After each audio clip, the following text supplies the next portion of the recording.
ได้ไปหาเพราะว่ายากงานที่ทำบ่ได้ใจดำยังกึดน้ำตัวน้องคือเก่า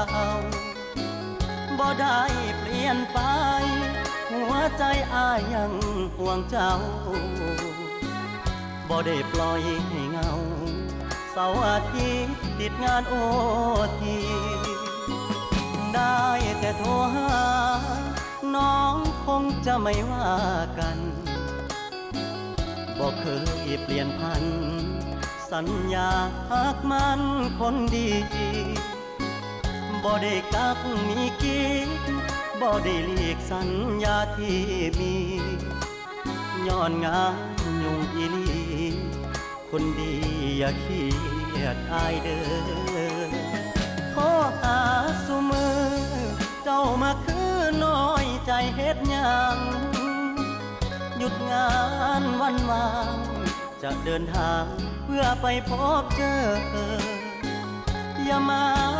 สงสัยว่าอายมีใครแทนเธอ